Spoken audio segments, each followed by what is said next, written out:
I think it's important to talk about the fact that the government issues the currency and that every pound the government spends is a new pound. The government has to spend pounds into the monetary system before those pounds are available to pay national taxes, or for that matter, to buy treasury bonds when the government auctions treasury bonds. So taxes and bond sales don't actually pay for government spending. It's the other way around. I thought the government was just like us, like the household, that I could analyze the government the way that I analyze my own finances. But then I realized that the government was actually a mirror image of us. So when we were saving, the government was running a deficit, and vice versa.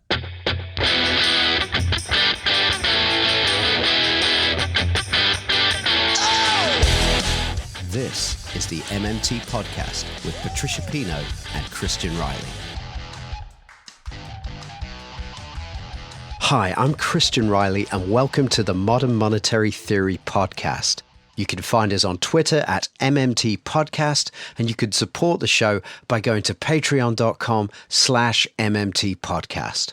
If this is your first time hearing about MMT, you might want to listen to our first 3 episodes for an introduction, which I've linked to in the show notes, along with some other things that relate to this particular episode.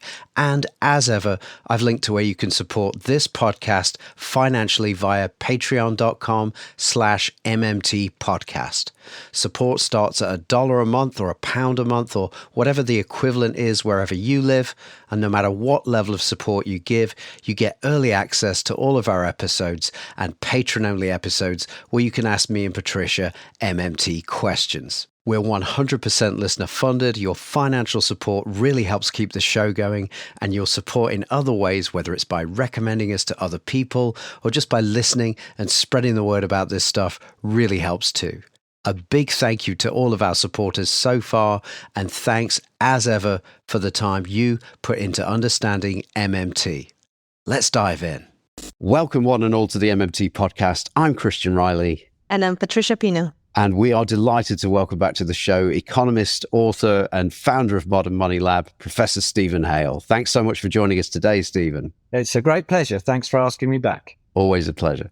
So I'm sure I'm not alone in being full of admiration for the phenomenal media appearances of the Green Party leader, Zack Polanski, and how he's been talking about government spending recently.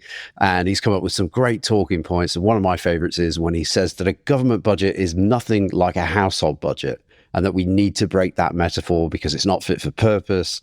I think a lot of people can get behind that because not only is it true when you do the institutional analysis of how governments like ours spend, but I think also for people who may not spend a lot of time thinking about the nitty-gritty of how governments actually spend, because why would you? I think people like that can get behind it because it feels intuitively correct too. So we can see that a government and a household are different entities with different operating systems and different rules. So to me, that talking point's got this ideal crossover of being true and feeling true, but then it invites a follow-up. So I'll put you both on the spot, and I'll come to you first, Stephen, because funnily enough, you were the first person I came to many years ago now with questions about these kind of things. So let's imagine that I'm that curious person beginning that journey. And my question is, yes, I agree a government is not like a household, but if a government budget is not like a household's budget, what is it like? I wouldn't answer that question directly. I think it's important to talk about the fact that the government issues the currency and that every pound the government spends is a new pound, as we all know, and that the government has to spend pounds into the monetary system before those pounds are available to pay national taxes, or for that matter, to buy treasury bonds when the government auctions treasury bonds. So taxes and bond sales don't actually pay for government spending. It's the other way around. The government spending pounds into the system funds the acquisition of government bonds by private sector investors and also funds tax payments to the government later on, which means taxes and bonds, although they have economic functions, they can't logically be to fund government spending, and that the UK government can never run out of pounds and start from there. Okay, I like that. Same question to you, Patricia. You're on your Sunday morning talk show and you've emphasized the government's budget is nothing like a household's budget. And then the interviewer comes back with, okay, so tell me what I need to know about this. In what ways is it different? So the way that it really resonated with me when I first heard about MMT was that I realized that I had the whole thing upside down. And to me, that basically means that I thought the government was just like us, like the household, that I could analyze the government the way that I analyze my own finances. But then I realized that the government was actually a mirror image of us. So when we were saving, the government was running a deficit and vice versa. So I like to explain it that way and to say that because it's the inverse of us, it has entirely different priorities. To us, we strive to get money. To us, we can create money. So that's the thing that holds the value for us. But then for the government, it's the other way around. The government has no interest in saving money or acquiring money. It has money. The thing that the government wants is the real resources that we have. That's kind of the simplest way. Does that make sense? I'll answer the question if I was Zack. Okay, fair enough. Yeah. I almost think it's a mistake to start trying to explain to people how the monetary system works in a television interview if you are a politician. I mean, you can get over to them, I think, quite quickly that the government is never going to run out of pounds, and that's not the issue, which Patricia explained very clearly there. But I almost quite like the way that AOC has responded to these kind of questions in the past in the US when she's been asked, how are you going to fund the things that you would like to do? And she's said, well, that's just a trick question. I'm not even going to bother answering it. And in fact, if we're invading Iraq or doing something like that, nobody ever asks how it's paid for. It's paid for by Parliament, in the case of the UK, authorising the spending. That's what pays for it. The government is always going to be able to fund spending which is authorised by Parliament as long as it can pass appropriation bills, as long as it can pass its budget. And then maybe you might go on to talk about the things that Patricia was talking about much more eloquently than me. But you have to keep your answers very short. That's the big challenge for Zack, isn't it? That what we spend whole hour in a podcast explaining, he has to literally do in like 2 minutes. If that, maybe even 30 seconds sometimes. Yeah. Yeah, absolutely. And that's why I really love the way he's been moving through the media landscape on this topic, because he does keep it short and sweet. And I think pretty much every opportunity he gets to just push back on the mainstream narrative, on the household analogy, he takes that. And like you say, Patricia, we're not shy about saying things explicitly on this podcast because that's why we set it up. And I think maybe the hard thing to say to people outside of this context, to people who haven't come across this kind of stuff before, is that the government is nothing like a household because it creates new money when it spends. That's not a choice. It's not the case that sometimes the government spends tax revenue and then sometimes it creates money when it spends. Is that the government always creates new money when it spends. And that's so alien to our experience of money that when you make that statement, it's jarring. So I don't know. I'll put it to you guys.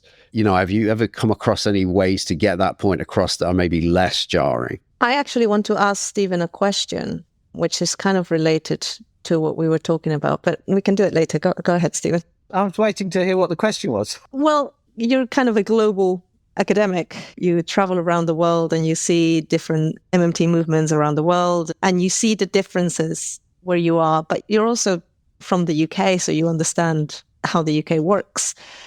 And I've been quite surprised at seeing quite the media backlash to Zack's questioning of debt. It's been really aggressive and really intense. And I have a feeling that is of a particular flavor for the UK. Or has that been the case in Australia or in other countries you've been to? Or is our punditry particularly kind of rigid to kind of the mainstream ideas? I think maybe in the UK, people are not aware of this, but I think Zack has gone much further than anyone else in the world has ever gone before.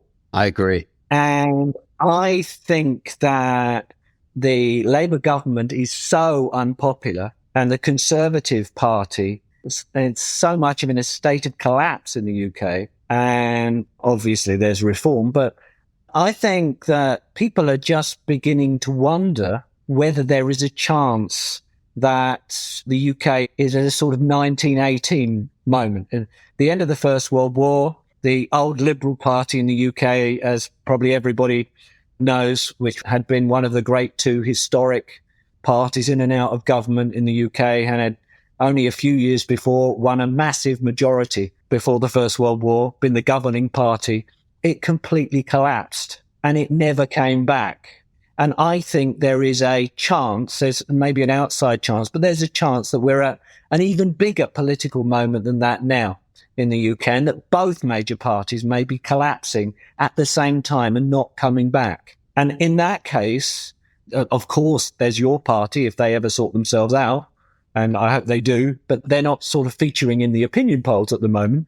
So in that case, there is a significant risk, and it's really shocking people, that Zack Polanski could become the Prime Minister. And that scares the establishment. Don't threaten me with a good time.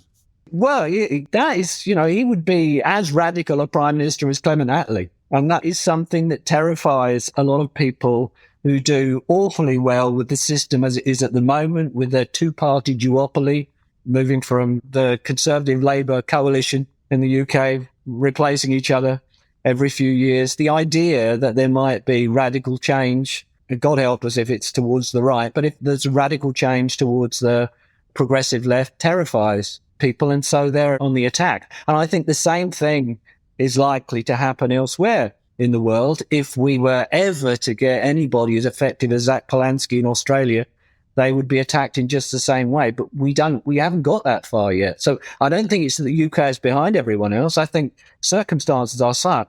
The Starmer government is so atrocious that it's accelerated progressive change, or the opportunity for progressive change in the UK. But I feel sorry for Zack, because it's really difficult. He doesn't have, of course, he's not going to have the time or the depth of knowledge in MMT always to be comfortable when he's in the spotlight on Newsnight or elsewhere. So I've occasionally seen him talking as though taxing billionaires was going to pay for things. He doesn't always do that, but he does sometimes come out that way. And I've seen him talking about borrowing for investment too, which is, of course, the wrong sort of language. So I think the most important thing for Zack and his advisors, if we could get to them, or maybe if our students could be amongst his advisors, is to be clear, consistent, straightforward. The government is the currency issuer. Taxes don't literally pay for things, but there are good reasons for the people have to pay taxes, and the tax system should be much more progressive, and billionaires should be paying higher taxes. Sure, we can issue government bonds, and pension funds like them, but that doesn't mean that we have to be subservient to the bond market. I would go back to issuing bonds on tap, just setting an interest rate on them and saying, if investors want to buy them, they can. If they don't, we just won't issue any, and completely remove the issues to do with the bond market. And then focus on, if you want to be Gold Kelton, what she'd call the deficits that matter. It's important nearly all the time, and he's very good at this, to focus on poverty, housing, health, education, employment, power, water, whatever else. Or maybe even if you're coming from the Green Party, maybe you can turn that into a sort of donut image and lean on the Kate Raworth approach as well, and sort of almost get the how are we going to pay for it issue off the table. I don't know if we ever discussed it, Stephen. We might have in the past, but I met Zack a very long time ago at a UCL event that was organized by our activist friend David Merrill, and to show the movie Finding the Money.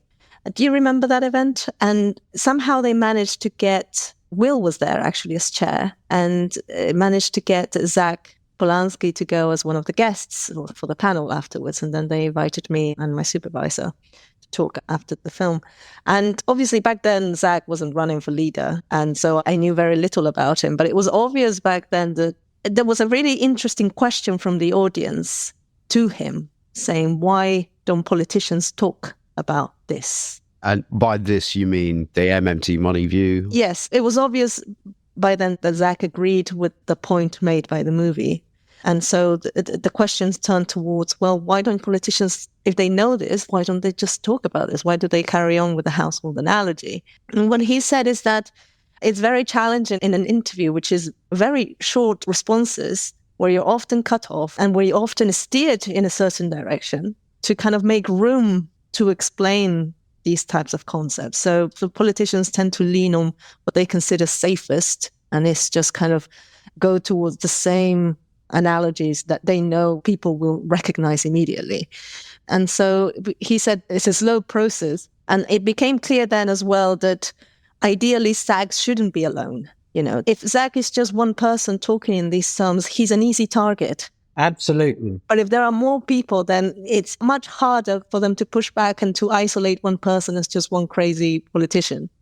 So I came out of that quite impressed with his responses, actually. He had the audience eating out of his hand by the end of the event. He's very effective. Yeah, he was a really good speaker, but I never imagined what was going to happen afterwards. Well, what I'm impressed about is that he actually goes and says these things. To move to the other end of the age spectrum for politicians, I know for a fact that Bernie understands all this stuff, but he never did say it. And usually politicians, when someone like Zack Polanski gets into a position of power, this was true with Adam Bant when he was leader of the Australian Greens, although I don't want to be too critical, but usually when they get onto TV and they're being interviewed, they move away from it. The easy thing to do is to attack the government for running deficits, to talk about the build-up of government debt. Even if you're, obviously Rachel Reeves was doing this in opposition, but even if you're a leader of the Greens, you talk about government borrowing to benefit billionaires, and they don't tend to, even if they understand the basics of MMT, they just don't use that framing. It's great that he is using it.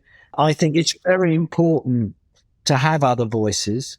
Patricia Pinot should be on Question Time. You have the knowledge and you're soon going to have people shouldn't take you more seriously when you're a doctor, but they do. You're going to have that going for you as well. So I hope that you're going to, with both Corbyn and Sultana and Polanski and whoever else, I hope you're going to play a Stephanie Kelton type role in the UK in the years to come. And I respect what you've done already immensely and think you're extraordinarily talented and a brilliant communicator. It's a very high bar you're setting for me, Stephen. Well, you have to set a high bar. There isn't, as I often say to our students, somebody's got to change the world, and we are bodies. There isn't anyone else. So we have to give it a go. The great thing is that everybody at the moment, or almost everybody, is being with Zack, is being patient, supportive, inclusive, not picking on small deviations from what people sometimes call the base case, and not attacking him when he doesn't get everything 100%. The worst thing people could do is say, well, this doesn't sound like it's come out of Warren and Bill's book. Yeah. If you don't like something he says or he doesn't say it clearly, then the thing to do is in private to have a sympathetic word. I think everybody appreciates the courage that it takes for him to do what he's doing. I think part of it is, what I really like about him is that he's established this brand of bold politics. That's the name of his podcast. And like you say, it's surprised you, Stephen, that he's kind of not backing off from these positions that he's taken. And I think you could easily see that he wasn't going to, because of, for instance, positions that he's taken on Palestinian self-determination and things like that. It's been a tough climate to be that person saying those things. And he's been tougher than that climate. So I'm a massive admirer of how he operates. Just to inject the MMT back in, I often, because we want to help with this mission of normalizing the idea that government spending is not like your spending as an individual. So I often like to start out by saying that the government can only spend one way when it spends. Like it's only got this one option, and just leave that for a beat, because again, it's actually true, but it also feels true. Like that sounds reasonable that there's only one way for an economic entity to spend. And then maybe that opens a door. You're either curious about what that way of spending is, or you're not. And if you are curious, the empirical work's been done and there's a definitive answer. And then if you couple that with the idea that if you've got physical pounds sterling in your wallet, it must have come from the government or it's counterfeit. And then furthermore, you can test out the idea that the counterfactual, that the private sector creates currency and gives it to the government by printing your own currency and seeing what happens. But another aphorism that I love, to bring it back to Zack, another aphorism that I love is, one person's spending is another person's income. Because again, it's like, of course that's true. But until you actually really start thinking about the implications of that, you think all spending just goes down a drain. And I guess, and I think, and I hope that's where Zack is going to when he talks about spending multipliers. He brings that up quite a lot. I think he's opening people up to the idea that those pounds spent by the government become part of a flow that adds to economic activity rather than taking away from the economy. And I'd add to that the idea that flow continues until those pounds are taxed away or saved, and that's a demand leakage. And then that gets us to the Keynes idea, the paradox of thrift, the idea that while saving is good for an individual, it's not good for a whole economy. If everybody does it simultaneously, spending falls off a cliff, which means income falls off a cliff, unemployment rises, all those very negative things that go along with that happen, including poverty and death. So we need to factor that in when we're talking about what's responsible when it comes to spending and when it comes to saving for governments and households.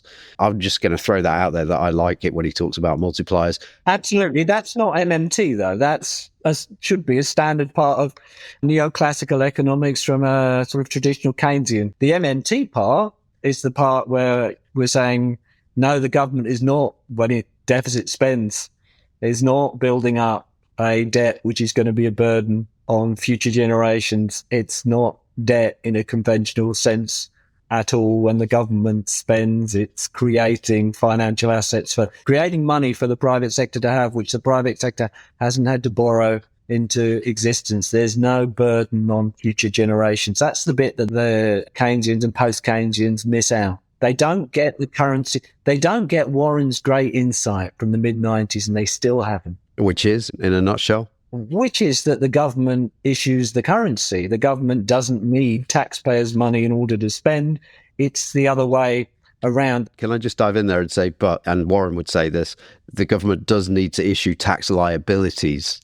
They're taxing you to get you to need their money. Absolutely. As somebody says in that movie, Finding the Money, very effectively, the government doesn't need the private sector's money. The government needs the private sector to need its money. Yeah. I once wrote a jokey post about how a government is like a household, but the dad has a printing press that only he's allowed to use, and he prints the money and he taxes the kids in the money he creates, meaning the kids have to earn the money to pay the taxes.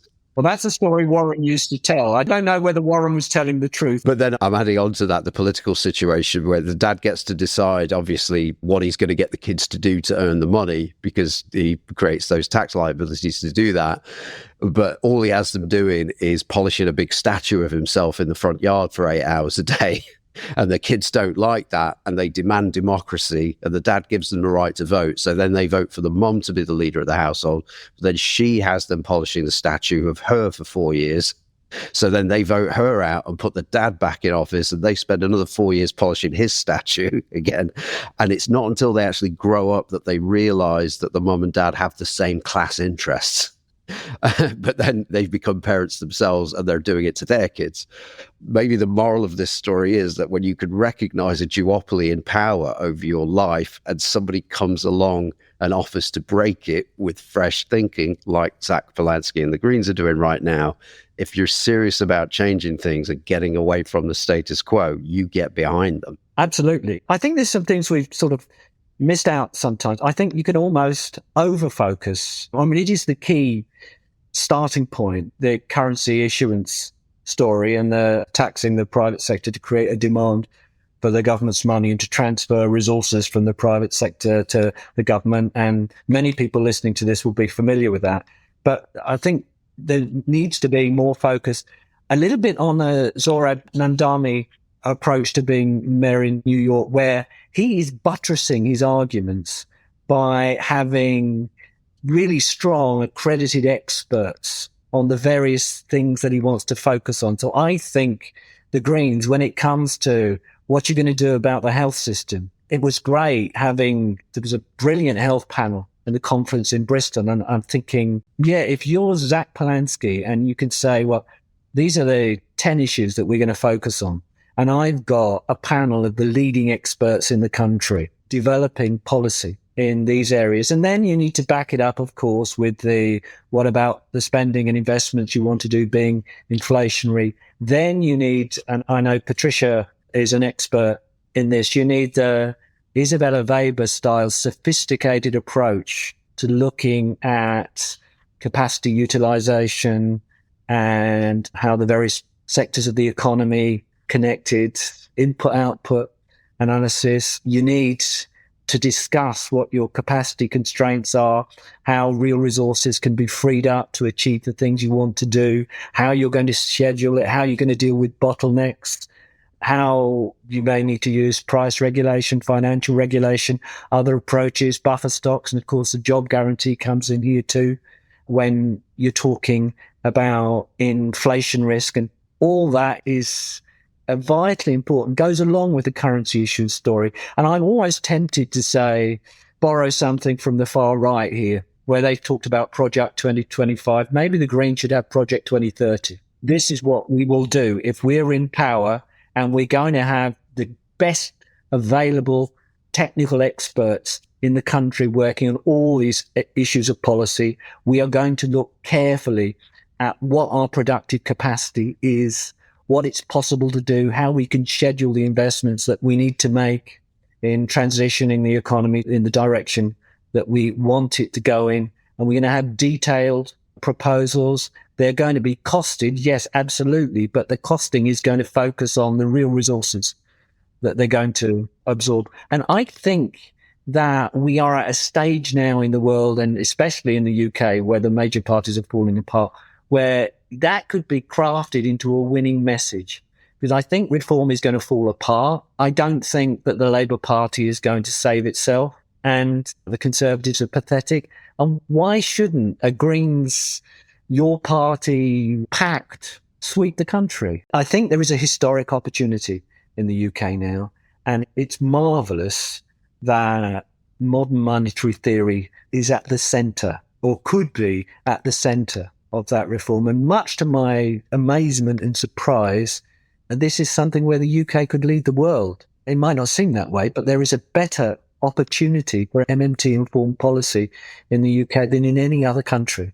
Well, it wasn't so far ago. It was the opposite. We felt like the US was getting well ahead of us in that with AOC. And well, I suppose so, and that could still happen because that's what happens there. She runs for president after Donald 2028. Well, yeah, they're more likely to Pete Buttigieg or somebody like that. But yes, it's possible. I hope that happens. It could be. I sometimes think that people that share our view, the best way to think about the economy, are addicted to losing in elections and not having any influence. And so we sort of assume that we're not going to win. But I think there is a risk in the next 10 years that we sweep the world. It's nowhere near a 50% chance, but there's a much greater chance than there's ever been before. Okay, so getting in the spirit of knowing what the attacks are and where they're going to come from, one person who can't get behind Zack Polanski or MMT is Labour Party advocate and nominal socialist Paul Mason. And he wrote an unintentionally funny blog this week. And in it, he calls Zack a lot of names, but he doesn't really rebut anything. But to me, he contradicts himself all over the place. So, for instance, he starts out sneering at Zack's use of multipliers in interviews, like it's somehow unsophisticated. But then he ends up saying, multipliers only work well when there is a big output gap. And then he goes on to say, I personally think there is a big regional output gap, or there are big regional output gaps. And so targeted state-directed investment in the poorest communities could give a bigger bang for bucks. So if only there were ways to deliver that targeted state investment where it's needed. But I guess only Paul Mason or the Labour Party would know ways to do that. Can I wonder on that point? Because I've heard Paul Mason make that point, but I've heard other people who are supposedly on the left make that point that at the moment there's no slack and we're just going to cause inflation. When we have 5% unemployment, and that's just the unemployment we know of, and then we have like 20% underemployment, we have 15% youth unemployment, how is there no slack? What are they basing this assessment on? I guess perhaps they're basing it on the notion that we've had a slightly higher inflation, but that inflation could well be because of some sectoral bottlenecks. But you can't address that if you're just balancing budgets. So they're pulling themselves in a corner, and I'm quite cynical about Paul Mason, so it doesn't surprise me he takes this approach. But there are other people who I would have expected to know better and who are similarly going, yeah, we can't do anything. We can't expand fiscal policy right now. And it's so disappointing. And the government is not arguing that there's not enough spending in the economy. They're happy to, if they could encourage more investment in unaffordable housing. Yeah, build things we don't need. Fantastic. Absolutely. And there's resources that can be freed up. The degree of bureaucracy in the health system that's been developed in the last 40 years, for example, all the wasted resources which have been created as a result of privatizing things that should have never been privatized in the first place. The finance sector is much too big. There's all sorts of areas of the UK economy where resources can be freed up. But that's why it's important. Isabella, with a few co-authors a couple of years ago, did a careful input-output analysis of the US economy. And I think it's important to have a sophisticated and maybe even more sophisticated looking than it necessarily needs to be from the point of view of credibility analysis there to rebut people like Paul Mason, almost to blind them a little bit with science. I had to share this with you. In this blog, Paul Mason's overview of MMT is, quote, MMT says that governments don't need to worry about borrowing from the private sector. They can simply print money and lend it to themselves. Right? That's a quote. But then he says the real problem with Zack Polanski is when he says, we need to stop being in hock to the bond markets. And then he goes on to say, as someone who would also like to stop being in hock to the bond markets. So it's only a problem when somebody who's not Paul Mason says we need to stop being in hock to the bond markets.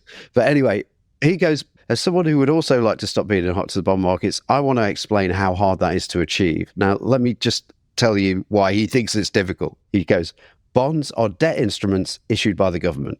The people who lend to the government are UK pension funds, foreign investors, and the Bank of England. So I'm just going to jump in there and say he's just described the Bank of England, wholly owned by the government, lending to the government. Now, I thought it was only MMT that says the government should lend money to itself, and that's crazy and will never happen. But anyway, he includes a graph, and it's a time series of who owns government bonds over time. So you can see how the proportion of who owns what changes over time. And then he goes on to write, quote, the reason the Bank of England's share of gilt holdings suddenly rises in 2008 is that they bought bonds to reduce the interest paid on them, end quote. Right. So he's just said the government is the source of its own spending money and that it's in control of interest rates. But somehow he doesn't put the pen down at that point and think, oh, actually, it isn't that hard to stop being in hock to the bond markets. Instead, he goes on to write, governments face mercurial and intolerant lenders who can hike interest rates at the push of a button. The fact is, if you want to borrow to invest, you have to care about what lenders think, end quote. I mean, I think you can only conclude that he doesn't read his own writing. Doesn't that argument kind of summarize every argument Paul Mason makes, which is basically, you know what, as somebody who really wishes he could be left-wing, this is why you can't be left-wing. Yes. Yeah.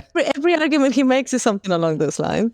He's not the only one. What he's doing is he's somebody who doesn't understand money and finance, and there's plenty of economists, people that get paid to be economists, that's true of, as well. And he's tying himself in knots because he doesn't understand. But he evidently does understand why the Bank of England holds all these gilts. It's because they wanted to reduce the interest rate paid on it. This is the thing, he's tying himself up in knots to contradict his own insight. In 2008, that's not the only reason why they were buying bonds. But he knows that's how it functioned. The thing that we need to get over to these people is that the institutions that need bonds are the investors. It's not the government that needs to issue treasury bonds. It's pension funds, insurance companies, it's private sector investors that need those bonds. And you can disempower those private sector investors simply by going back to what was once the case anyway, which is to have the government, or in those days it was the Bank of England on behalf of the government, offer bonds for sale to private sector investors at an interest rate set by the Bank of England. And if the investors don't want to buy the government's bonds, the government simply never sells them. They sit there on the balance sheet of the Bank of England indefinitely. Tap issuance is what used to happen in the 60s and 70s in governments around the world. It was really only at the end of the 70s and the early 1980s that most governments moved towards auctioning treasury bonds and thereby turning the interest rate that governments paid on those treasury bonds into a market variable. Even then, a market variable where that interest rate in the market reflected market participants' beliefs on average about what the bank rate, what the policy interest rate would be during the period of time when those bonds existed. But it would be the easiest thing to do. And I know in MMT, we often talk about other things, not issuing bonds at all. You can go back to Warren's base case and say zero interest rates forever and don't issue anything other than maybe a few treasury bills. But that's a very radical idea to get over if you're standing for politics, given the state of the economy and what people take for granted at the moment. What is a much smaller step is to say, if we come to power, we will still make treasury bonds available to pension funds, insurance companies, institutional investors, if they want to buy them. But it will be at an interest rate, which, I mean, if you're going to have the Bank of England set interest rates, it will be at interest rates that the Bank of England will determine, consistent with our policy objectives. And should those interest rates not be attractive to investors, we simply will not issue any. It's the end of the argument. People can then go, oh, the pound will collapse or something like that. The argument's shifted now to the external value of sterling, and you then need to address a separate issue. But you've completely demolished. There's no reason for anybody to worry about the bond market anymore. I think you just said it, something that Zack said when he was being interviewed by Laura Kuenssberg last week. I think you've just said it in more fleshed out terms. But Laura Kuenssberg was pushing Zack on government borrowing, and Zack said, in terms of the borrowing, a lot of that borrowing is from the Bank of England. That's money we owe to ourselves. It's not borrowing or debt in any real sense. It's also a lot of foreign countries who want to have that debt because actually that's a good investment for them because we have a relatively stable currency, end quote. To which I think we'd agree he's right. I agree, but I don't think that's the right path to take. I think the right path to take is we are going to offer to sell treasury bonds to investors because they want them at an interest rate that we choose, a policy interest rate that either the government or the central bank, I'm not going to decide on his behalf, sets.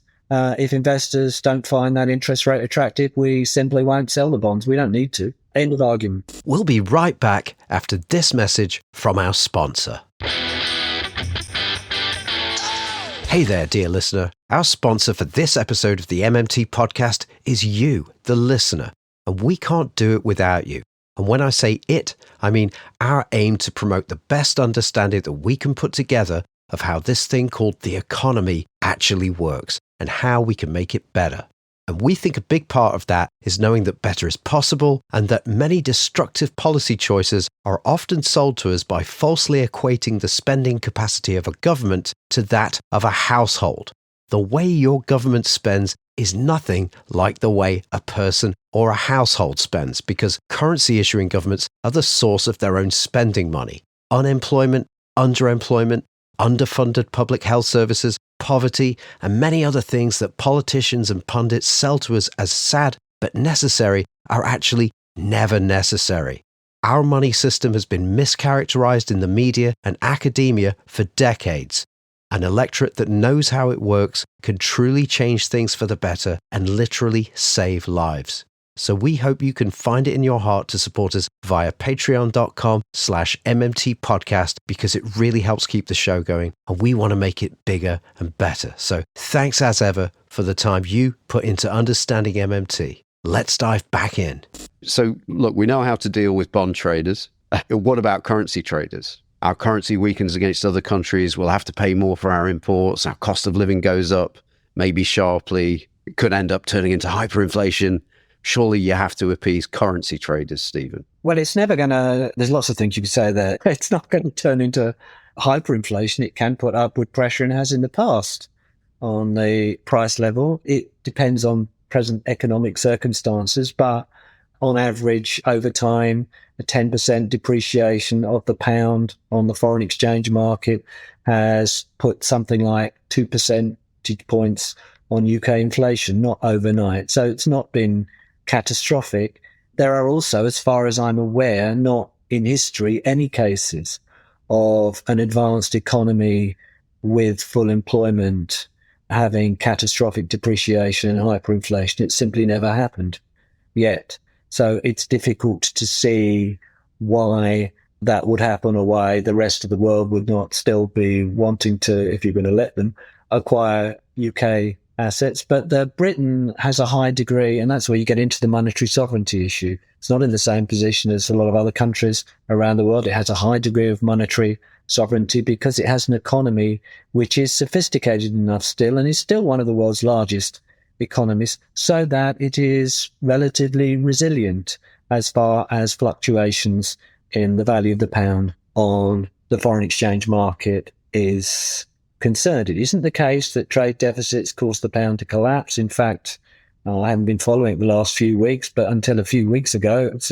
certainly the case that the pound was stronger on the foreign exchange market than it was soon after the Brexit vote, for example. And that wasn't catastrophic either. So yes, there can be some bumps as the pound goes up and down on the foreign exchange market against the euro and the US dollar and the Japanese yen and some of the other major currencies over time. But it's never going to be a catastrophic issue. What you then perhaps need to focus on is, when you're thinking about the future economy that you want to build, is to the extent they exist, where are the vulnerabilities as far as the UK price level, UK inflation, the cost of living is concerned, if the pound does depreciate over time? And if a big issue is dependence on imported fossil fuels, then that just gives you even more reason to move more quickly away from a reliance on fossil fuels.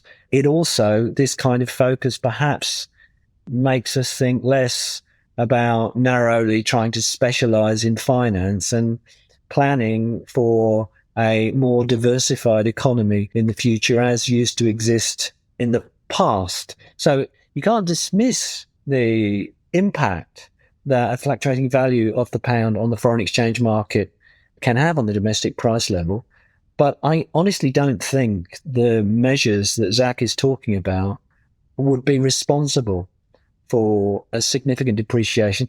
I think simply the election of a green government would cause some initial weakness on the foreign exchange market regardless. Yeah, you'd see volatility regardless. Yeah, you just have to ride that out, but it's not going to be catastrophic. And if the pound depreciates 5 or 6% and then bounces back next year, then that's what happens. If they sell pounds, they have to buy something else. What are they going to buy? Japanese yen? Yeah, well, the people who come up with the exchange rate, so usually it goes, you argue for the fact that the government it's not financially constrained. That's relatively easy for people to accept. Then they go into the inflation, then you argue on the inflation side, and then eventually ends up in the exchange rate. But usually the argument that comes up in this exchange rate is they say, oh, the UK imports 50% of its food. How are we going to cope? And it bothers me because what they're implying is that the UK economy is as vulnerable as a developing economy. Well, that's obviously not true. But if you are concerned about that, then you need to look at UK food production. No, but they leave out, for example, that a lot of the food that we import are what can be considered luxury food items, including a lot of wine. But the other thing is that the way our food market is structured... Don't take away our wine. I know, right? Oh, God, how are we going to live without wine? With climate change, you're going to be doing a lot more wine production. Yeah. I mean, yes, silver lining. But the other thing is that the UK grocery market is quite monopolized. And the silver lining of that is that the way that they negotiate contracts for food, they tend to be quite bullish. They tend to bully farmers here into kind of really low contracts, and they pay them really badly. But that also means that they negotiate contracts from abroad for imported food will last 6 months and onwards, and then they hedge for inflation, for exchange rate risk, which means that whatever shock there is to the exchange rate, it takes a while to come through. So it has to be a sustained devaluation of the currency, first of all. And second, it takes a while for it to come through. The food is not going to be hypersensitive to these exchange rate fluctuations because of the nature of the contracts. The industry that is the most exposed, funny enough, is energy. And that's because the UK has a pricing, particularly pricing methodology for energy that relies excessively on spot pricing of gas. So it doesn't negotiate much long contracts or anything like that. And so energy prices do fluctuate a lot. And that's something that we can sort out in a variety of ways, including, of course, investment in renewables, like you were saying. Yeah, absolutely. This is much less of an issue than it can have a small impact, which the media can make a big deal out of it. And it's rather less of an impact, maybe, when you don't have people at the bottom of the socioeconomic ladder who are at the moment forced to use food banks and struggling to get by. If you address poverty and inequality, some of these things are not such a big deal. But there's not going to be a collapse in the pound. The UK is not in the position that, sadly, many countries around the world are in as far as monetary sovereignty is concerned. And indeed, historically, there's not been any major inflationary episode that's been driven through sterling depreciation or even devaluation when there was a fixed exchange rate in the late 1960s. The major bursts of inflation in the UK have been triggered usually by a global energy crisis. But in general, some sort of global supply side shock is what's driven things in the primary sector, and then it's spread through the secondary and tertiary sector. A weak pound has not helped, as was the case in the mid-1970s, but it's never been the driver. And really, when people try to create fear about these kind of issues, they talk as though you're back in the fixed exchange rate days and the government's going to be bankrupted, because it's forced to go and borrow from the International Monetary Fund. And of course, with a floating pound, that's not a thing. That can't happen. The worst that will happen is if conservative currency dealers don't like a new Green/Corbyn government, the pound might depreciate 5 or 6% on the foreign exchange market. And if that's sustained for a year or a couple of years, then that might feed into 3.5% inflation instead of 2.5% inflation in the UK. It's not going to be catastrophic. It's simply not. It's just another one of those fear things that people focus on, and they'll move on to that one as soon as you move off the bond issue. You get them off the bond issue as quickly as possible. Then when they start talking about the pound and depreciation and inflation, then you do have to address that in a little bit more detail if you've got the time, and just explain there's not going to be a crisis.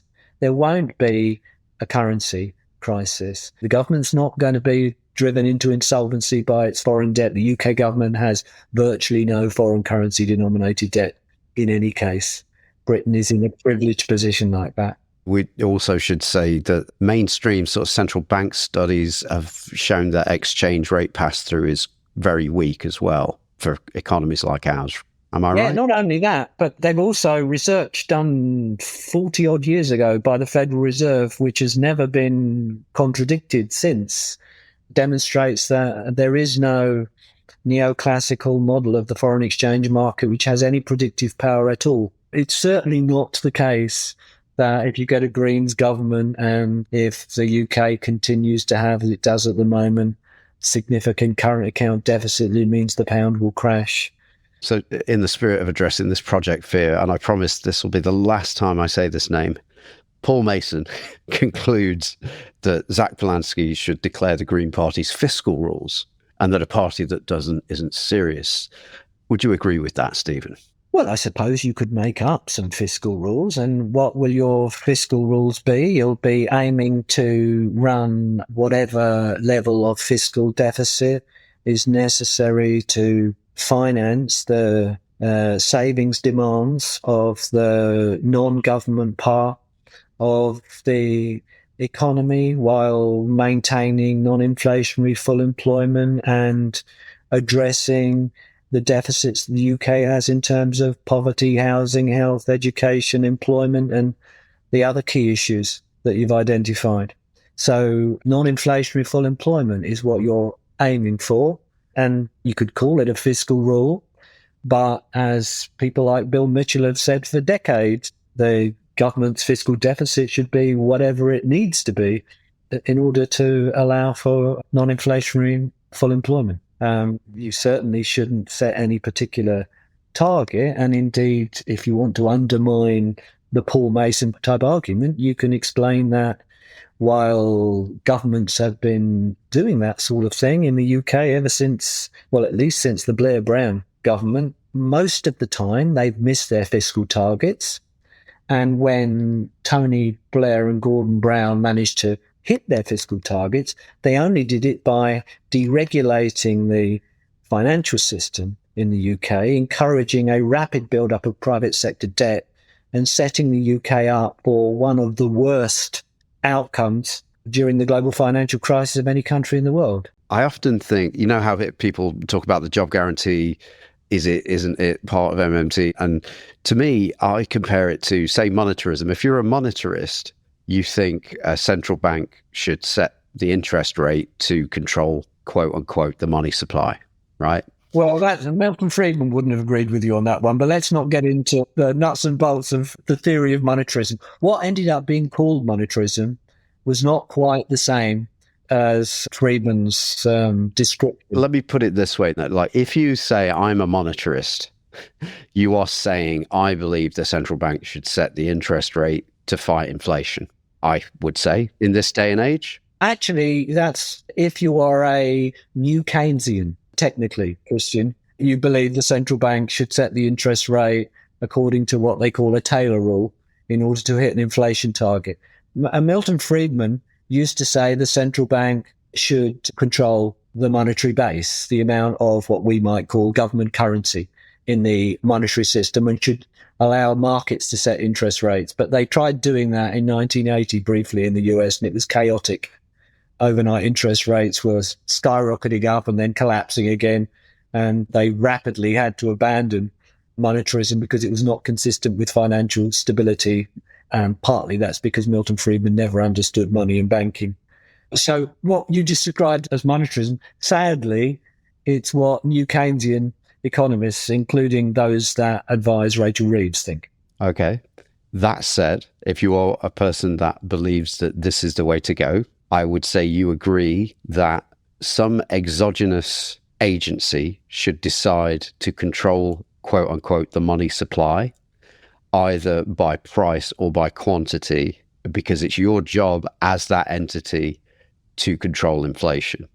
And what we come back with as MMTers, or what MMT implies, I think, if you follow it through, is that a better automatic stabilizer is not to tinker with the money supply, whether you can or not, whether you've got the idea of how interest rates affect the money supply, correct or incorrect, or backwards or forwards.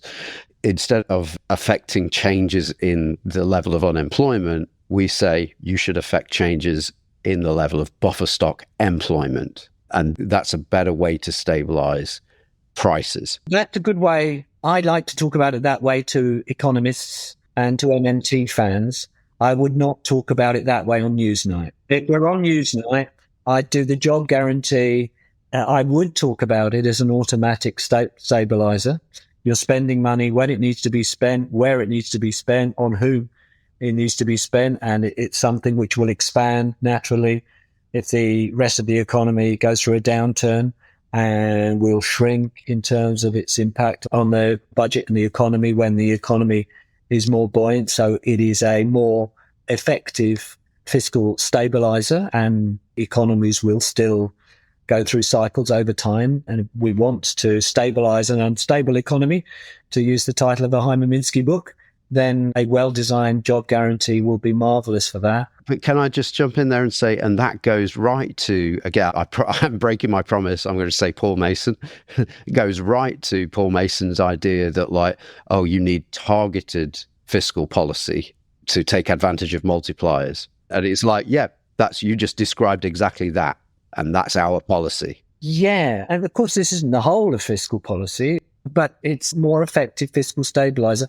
But what I do think is a winning argument is that involuntary unemployment, underemployment, insecure employment have immense social and personal costs, many of them non-financial, and that they're unnecessary. And there are many things which are scalable, which it would be good to do to improve and enhance our local communities. And of course, Patricia knows all about this, and that we're perfectly capable of organizing something along these lines. It was a very different style of policy than you'd have in the UK, but in Argentina, 25 years ago, they organized something very large very quickly. If they could do it there, there's no reason why you can't do it in the UK. If you get it right somewhere like the UK, then a job guarantee or a national employment service, or call it whatever you want, could be as popular as the National Health Service, and that's difficult for a future Conservative government to eliminate. I think it's a really important policy that I'm in favour of. I bring this up, I don't know, maybe just because I've been in the gig economy, the literal gig economy for many years now. I feel the underemployment, insecure employment and stuff like that, I feel that on a very real level. So I don't like to be blasé about this solution that we've got, which means nobody has to suffer and it being written off. This is where I was trying to get to, though, Stephen, is to say that just as the implication of, as you've corrected me, new Keynesianism is that some exogenous force, agency, should set interest rates for the further purpose of controlling the money supply, for the further purpose of controlling prices. And the consequence of that is unemployment goes up and down, but it can never be zero. I think the implication of MMT, when you follow it to its conclusion, is we let buffer stock employment go up and down instead, because we can do that and nobody has to suffer. And I think that's really important. Nobody says how the job should be determined. We're just saying this is what the theory leads to. Just like I'm sure in textbooks that teach this new Keynesian theory about controlling the money supply with interest rates, they don't go, well, you need a committee of 8 people or 9 people, and some of them should be women, and some of them should be men, and some of them should be non-binary. And there's no pressure on those people pushing that theory to go, well, tell me, how is this actually going to happen specifically with granularity? And we get that, though. People go, well, I just don't believe you can do it because you haven't sketched it out enough. And then when you do sketch it out, they go, oh, that's too detailed. I don't think that can happen. And I think we get trapped into having the goalposts are constantly shifting, and all we're trying to do is stop people suffering. And that's why I won't let it slide that we actually have the solution. I'm 100% in favour of it. And I used to give a lot of talks around Australia about, not so much recently, about job guarantees, and they always went down very well in low socioeconomic areas. I never got asked what would people do or anything like that. It's in posh areas where people used to ask those kind of questions.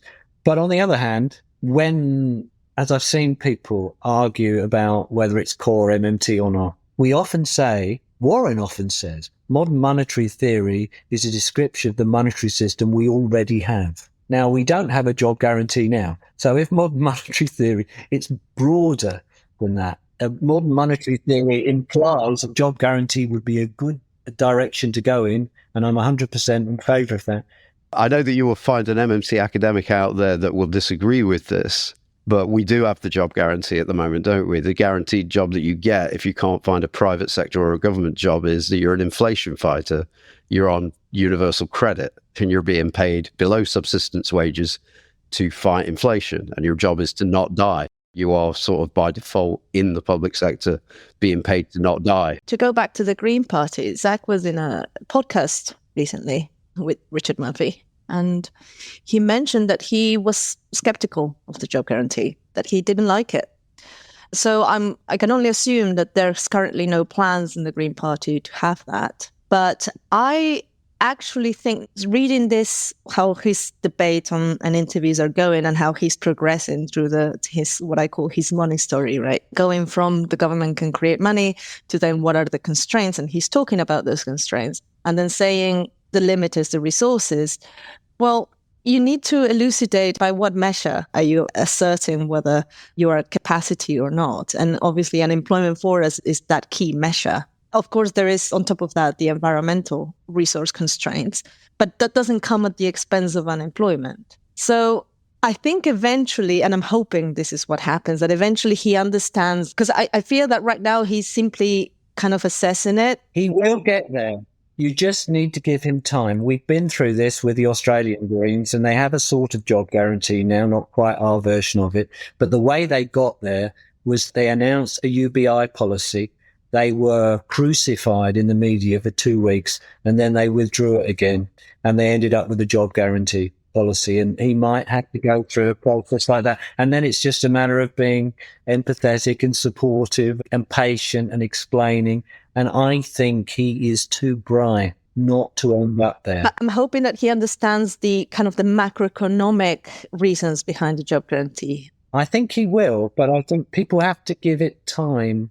A little bit like somebody on social media was having a go at him, one of our friends and MMT fans, I can't remember who, and I just wrote underneath, just give him a bit of time. If this one's not good enough for you, there's nobody better coming along. This is the best chance you're ever going to get. And I think he is bright enough so that actually even going through interviews with Laura Kuenssberg and others and thinking about these issues, he's going to get there. It's not so easy because there are lots of people in the Greens, I've met some of them in England and Wales, who think job guarantee equals work for the dole and are hugely attracted to the UBI idea. But that doesn't necessarily mean that they're foolish. It might just means they haven't yet carefully thought through everything. And given, I would bet that by the time you get to the general election, that a job guarantee will be part of the Greens platform. Yeah, I just wanted to recap by saying that I didn't bring up the job guarantee there to just sort of lecture anybody about the job guarantee or that the Green Party should have it or anything like that. I wanted to basically just point out that people that support new Keynesianism, i.e. the way we do things now, the accepted wisdom of the way you're supposed to control prices, they do it with unemployment. And they don't come under pressure to justify how to set the interest rate or who should do it. Why don't you just roll a dice or look at tea leaves or something like that? They're never under pressure to do that, whereas we're always under pressure for some reason to say, well, how will it work? And we're just saying that's up to be democratically determined, I would say. And much more democratic than sort of getting 8 or 9 people together every 6 weeks to decide how much unemployment the economy can suffer before the government gets overthrown. I was doing a talk to some trade unionists once, and they were asking me about a job guarantee and what it would look like. And I ended up saying, well, you know, you're the ones that fund and run the Labour Party. You're going to be the government, not me. So whatever you design it to be. What would you say to someone who was demanding a step-by-step explainer of the Liz Truss quasi-Kwarteng mini-budget and ensuing chaos that led to everybody's mortgage repayments going up? What happened there? I know what you mean. I recently had somebody ask me that question on Twitter. So I was in automatic mode. So I elucidated step by step sort of my understanding of it. My timelines are obviously not perfect, but I think that there is context behind it that people often leave behind. And the context is that the QT had been announced by the Bank of England. Quantitative tightening. Yes. So the bank had already announced that it was about to start selling bonds. I don't think it had started yet, but it had announced that it was about to start. And so there was poor financial regulation, or at the very least, they didn't realize this was a problem, conveniently, that pension funds were using highly leveraged products.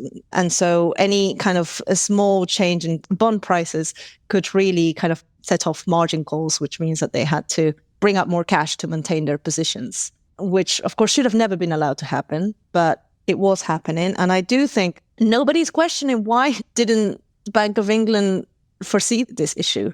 Well, the Bank of England wasn't tipped off about the budget. That's one thing. No, but it should have known about the leveraging. Absolutely. I mean, basically a gap had opened up. An unusually large historical gap had opened up between short-term interest rates and the interest rate on government bonds. They'd all come down in previous years, but the policy interest rate went to zero or virtually zero. and yields on government bonds were low too. And we're talking about defined benefit pension funds, where what you get out of your pension does not depend on the return that the fund manager has made on your money over time. Instead, it's promised to you. The fund manager has to generate a return for you.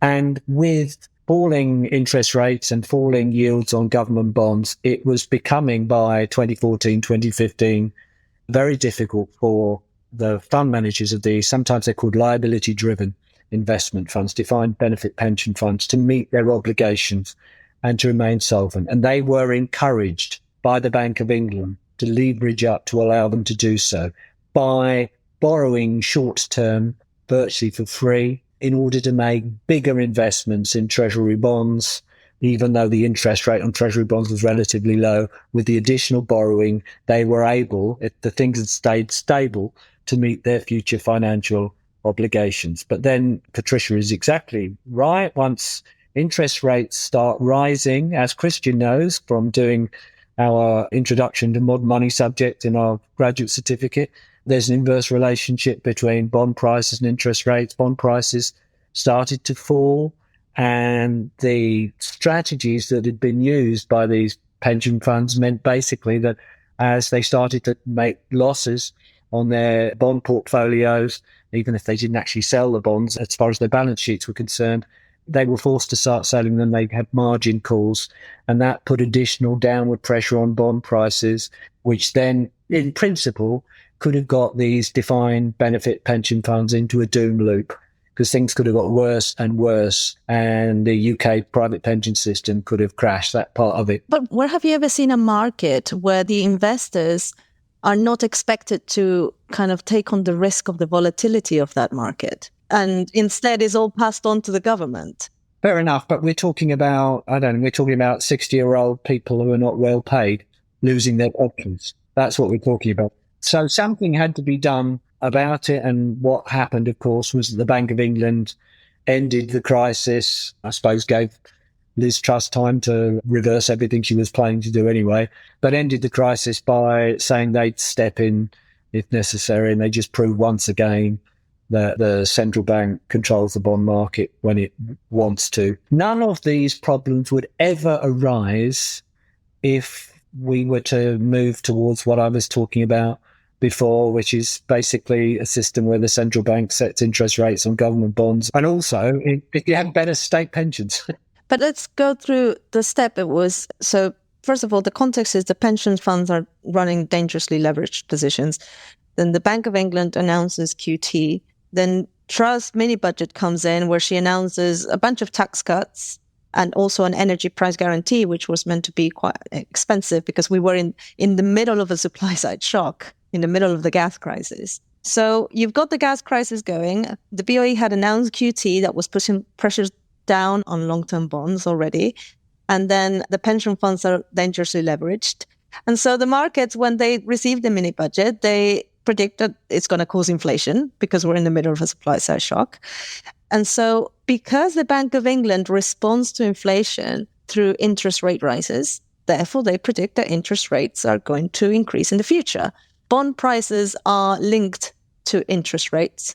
So what happens is long-term bonds then decrease in price. It's a complicated equation, but the best way to think about it is if they know that the interest rates are going to go up, then existing bonds that are not paying as much interest rates are not worth that much. That's kind of the way that they explain it in finance school. And then, as you said, Steve, they are margin called, the pension funds are margin called, and then they start selling bonds in order to raise the cash to meet those margins, which just makes things even worse.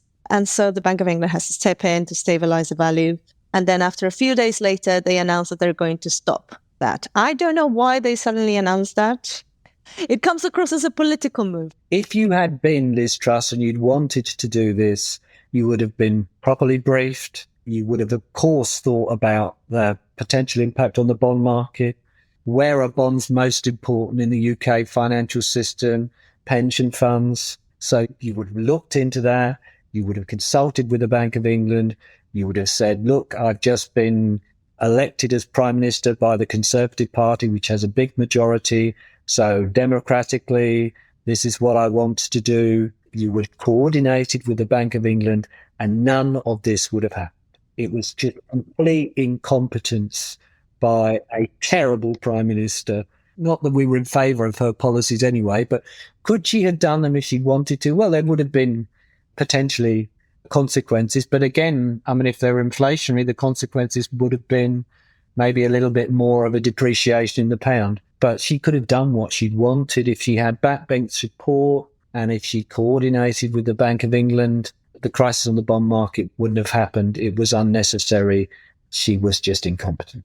Can we just complete the story, though, and just say that chaos that you just described and why prices went down, bond prices, long-term bond prices went down, how does that lead to everybody's mortgage repayments going up? Yeah, because mortgages are long-term loans. So when the bank prices mortgages, they price according to current interest rates, but they also price according to their expectations of future interest rates. So if there is an expectation that future interest rates will rise considerably, that will get priced into mortgage rates. Especially fixed rate mortgages. If you take out a new fixed rate mortgage, that's where there's going to be the biggest impact. Yeah, because they're building in that risk into the rate, right, of the future interest rate. It's complicated, but where fixed rate mortgages are concerned, if you're talking about a mortgage that's fixed for 3 or 5 years, for example, and the yield to maturity on 3 or 5 year government bonds is the key reference interest rate for them. But obviously, the big issue here is that was framed as if the markets were thinking that the government was going to default and therefore was going to charge more interest on the government because the risk of default had increased. That's nonsense. They were just making the observation that if inflation rises, the Bank of England has to respond with higher interest rates because that's the Bank of England mandate. So it's a self-imposed relationship. And so if you have fixed interest rates, that would not have happened. If somebody genuinely thinks the government is going to default, then it's also, I think, quite legitimate to say, look, they issue the pound. How could they ever be forced to? Well, they're not going to run out of pounds. So clearly, that's simply not going to happen. They're not borrowing US dollars. They are exchanging pounds that they've spent into the monetary system for bonds that they issue to investors who choose to buy with them. Can I be even more blunt and just say that the Liz Truss episode proves that the government sets the price of money by prices that it pays when it pays for things like labour and stuff. But more importantly, if you think of bonds as money, right, it steps in time and time again to say to the market, no, that's the wrong price.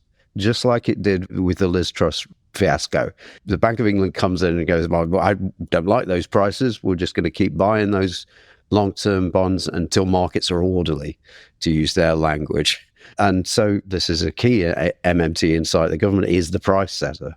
Yeah, absolutely. If people are worried about default risk, just tell them about 2008. I mean, if the government was ever going to be at risk of default, it was when the entire banking system crashed in 2008 and 2009. And of course, the yield on Treasury bonds went to zero then. And the reason for that is that the yield on Treasury bonds, if it's left to the market, will usually reflect what investors expect the average bank rate to be in the next few years. And following a financial crisis, everybody's expecting zero bank rates for the next few years. So bond yields go to zero. It's nothing to do with default risk. There is zero default risk on UK government debt because the government issues the currency and can never be forced to run out of it. And then, of course, there was shaming afterwards that the Bank of England had to intervene, as if that wasn't the bank's job. I mean, admittedly, as we discussed, if Liz Truss had been more upfront with the bank, maybe it wouldn't have been caught off guard.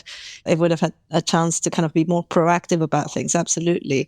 But the notion that the Bank of England shouldn't do anything and that it reflects bad on the Prime Minister that the Bank of England has to do anything, I find that, quite the wrong. Well, the Bank of England and the government, of course, interact every day. People only have to read the self-financing state paper if they want to get really into the weeds of the UK monetary system to see that the Bank of England is effectively part of the government with a very limited degree of independence. There's half a dozen ways that Liz Truss could have passed her crazy budget that you wouldn't want her to pass in the first place without it being derailed by the Bank of England on the bond market. She just didn't understand what she was doing, and neither did her Chancellor of the Exchequer, and they didn't take advice either from people who would have advised them not to do it for the wrong reasons because they had conventional thinking or from people who genuinely understand how the monetary system works, and there'd be no one better to advise on that than people like Warren Mosler and Randall Wray, who could have put them right in a minute. Could she have done what she wanted to? Yeah, absolutely. She could have done if she'd understood the system or been well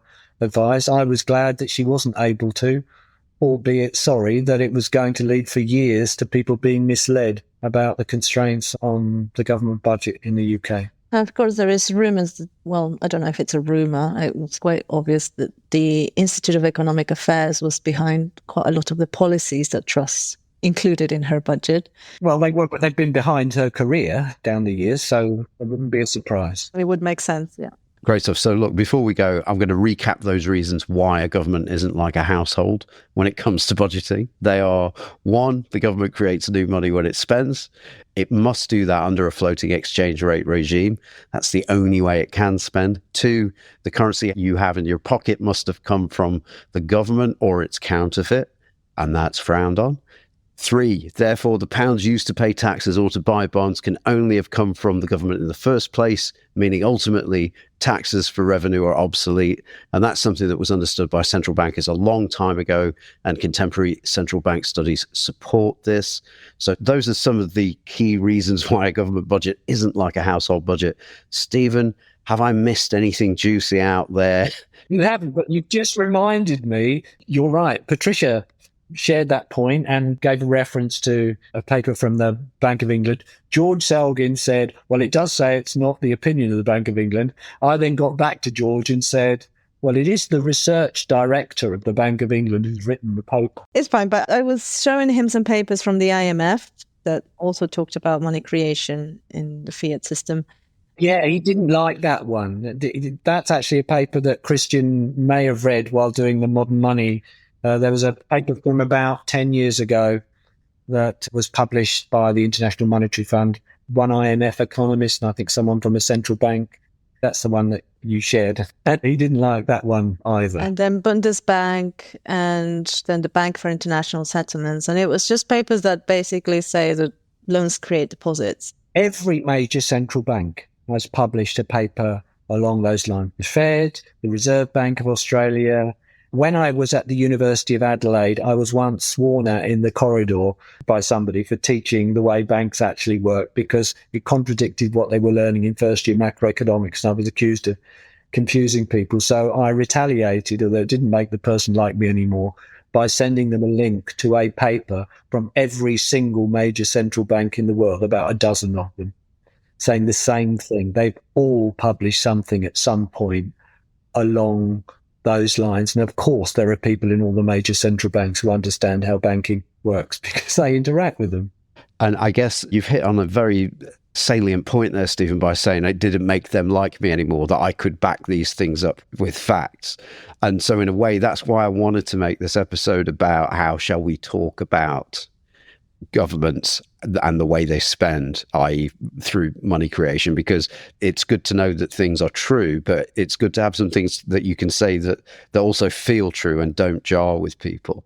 Yeah, well, maybe I can, I said this at the beginning, the work that Patricia and so many others, including you, are doing in the UK is absolutely fantastic, and you must keep doing it. You're being very effective. It shouldn't just be confined to the Greens. It shouldn't even just be confined to the Greens and your party. There are people in the Labour Party it's worth reaching out to. There are people who are in no political party at all that we need to reach out to as well. And people like Patricia and Sheridan and Tamsin and the other MMTers that I know in the UK, I have enormous respect and admiration for what you're doing, and more power to you. It's going to be people in England and Wales and Scotland and Northern Ireland that are going to push this, and you're both important parts of that. And it's great to have an opportunity to interact with you. And if I could just do a little advert, somebody's given us some money. So we are in a position to give a small number of people 100% scholarship if they want to do a part-time master's degree in MMT-informed economics. And we're restricting that because gender balance is really important too. We're restricting these few scholarships to women under the age of 40. So if you are listening to this and you are a woman under the age of 40 and you would like to make the commitment of your time and effort to do a master's degree in MMT and study with Scott Fulwiler and all sorts of other leading MMT and other academics, we would love to have you, and you won't have to pay for it either. At least if you make a strong enough case, because there's a limit to the number we can give. But it would be great to get some more people through the podcast, particularly now we're in a position to make it more accessible to people than we could before. Oh, thanks for that, Stephen. That's great to know. Patricia, before we go, do let the listeners know if you have any ideas about how they can get involved with changing economics, changing the conversation, anything else you've got going on in the online and offline world. I know you're crazy busy at the moment, but tell us about it. Things are busy, but they're kind of good busy. As I said, most of my year has been about the job guarantee proposal. And I'm glad that's kind of coming to an end, because now we have something fleshed out right just in time for all these parties to soak it up if possible, right? So we're trying to set up a think tank in the UK. We're kind of in the middle of the process of doing that. Nothing is being launched officially yet. It's been a lot of hard work. And I think I gave you the link for Chris Bland's Discord as well, which houses all kind of MMT activists in the UK. That is kind of broader, right? That is outside of the think tank, but much broader than that. And it includes a bunch of other great MMT organizations in the UK as well. So it's a really good place to keep in touch with other people. And yeah, I think that's it. Great stuff. That's a great place to leave it.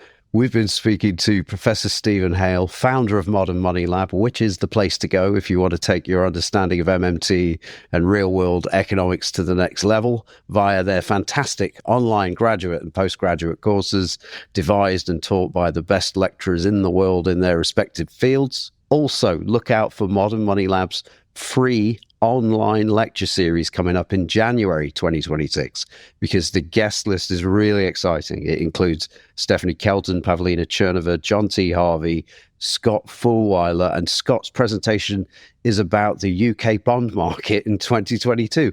Over here in the UK, me and Patricia and Dr. Phil Armstrong will be staging an in-person live presentation to reveal the winner of the 2026 FAUXBEL Prize in Economics. That's going to take place in Edinburgh as part of Scotland's Festival of Economics on the 21st of March, 2026. This is an event where the audience get to vote for their least favorite talking point in economics discourse. So book your tickets and get ready to vent your spleen.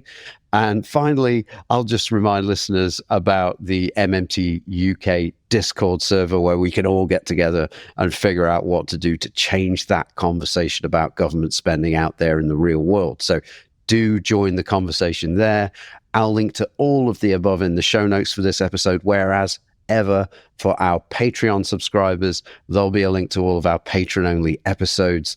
Lots of extras there for you to unlock. But for now, thanks so much for joining us today on the MMT podcast, Professor Stephen Hale. Thank you very much for having me, Patricia and Christian.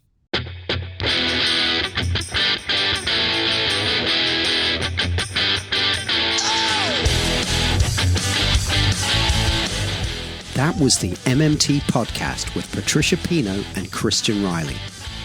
Don't forget, you can support the show through Patreon, starting at $1 a month, and get access to patron-only episodes. You can do that by going to patreon.com/MMT podcast. You can also find me on Twitter at MMT podcast, and you can find Patricia on Twitter at Patricia N. Pino. And you can email us at mmtpodcast@outlook.com. Thanks for listening, and we hope to hear from you.